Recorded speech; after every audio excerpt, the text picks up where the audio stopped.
Hello, I'd like to share what I have learned in session 4 about the importance of systemic thinking in family therapy. I will introduce some aspects to our family system, make some comparisons and analogies using other systems, and hopefully give enough context as to why system theories are so relevant in our work as family counselors. As Dr. Brian Fiedler notes in his session 4 presentation, context is everything. After 26 years of marriage, I was very surprised, to say the least, when we were driving home after dropping our youngest son off at college when my wife, Renee, told me she wanted to transition from a traditional nursing role into becoming a traveling nurse. To be honest, I suddenly got anxious, confused, excited, and frustrated. I needed immediate answers and became passively aggressive in my communication. Looking back, I ultimately became overwhelmed with Renee's open feedback versus my negative feedback. I wasn't sure how I fit into these new plans given that I too work full time and was also pursuing my bachelor's degree. She quietly sunk back in her seat and did not say too much the remainder of the drive home. We did not fight or argue. We clearly had different perspectives, emotions, reactions, and uncertainties as to what the change would mean. As Leslie, 1988, observes, because of the system's wholeness, the movement of each component influences the whole and is explained in part by movement in related parts of the system. Focusing on the functioning of one element or member becomes secondary to understanding the connections of relationships among family members and the overall organization of the system, as cited by Goldberg, et al. 2017, page 88. A truck is its own mechanical system. However, there are unique traits and characteristics of said vehicle. From the color, engine size, towing capabilities, transmission design, single or dual wheels, etc. They all define the characteristics of one system's unique makeup. So similarly, when I say that I'm male, married, and father of two sons, I'm only defining my unique role within my family system.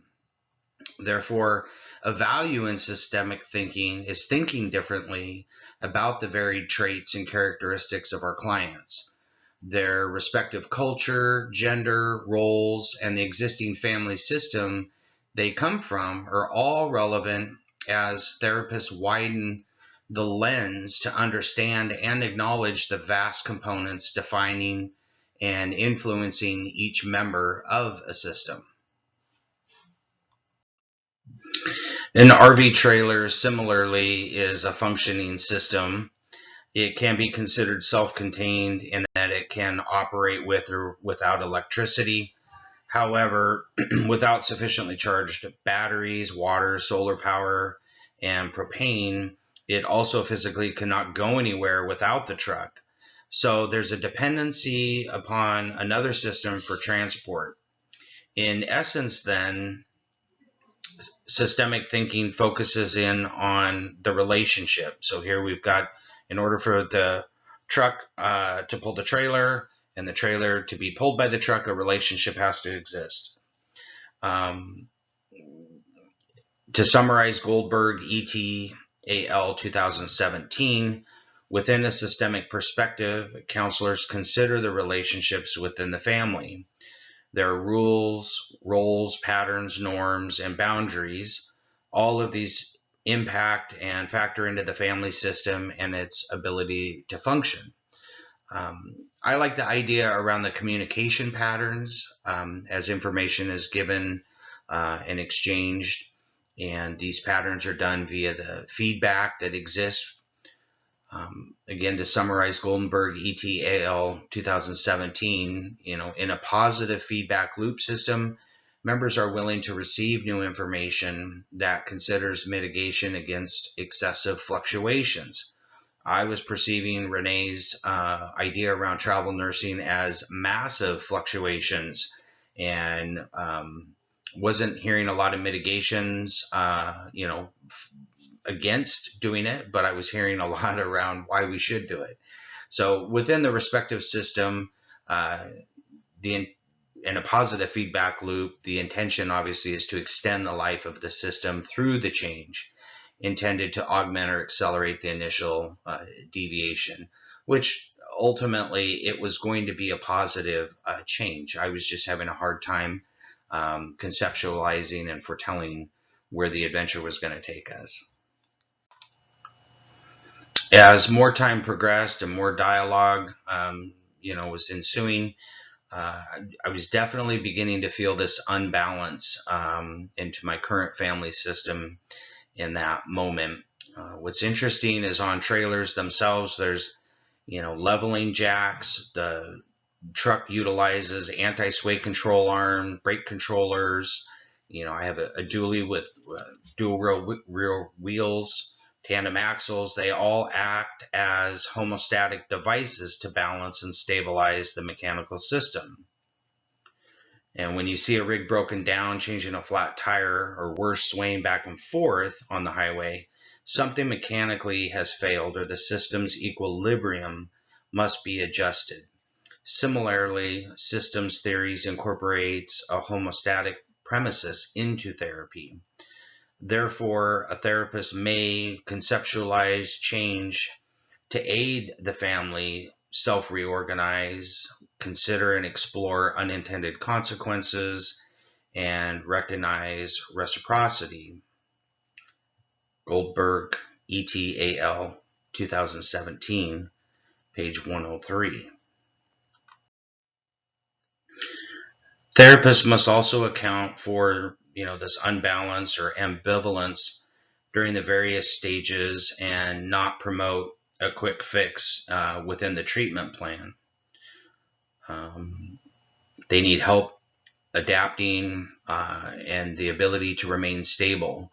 If the communication and feedback loop begins to experience stress, there may be a breakdown.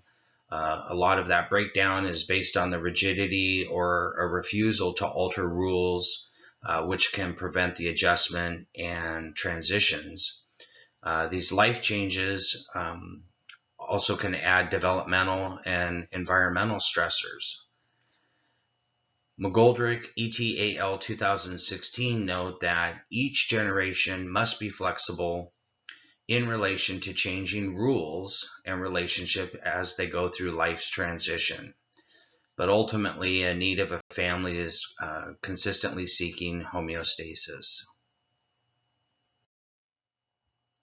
Families seeking counseling likely have had some form of disequilibrium, challenges to the roles and rules within the system.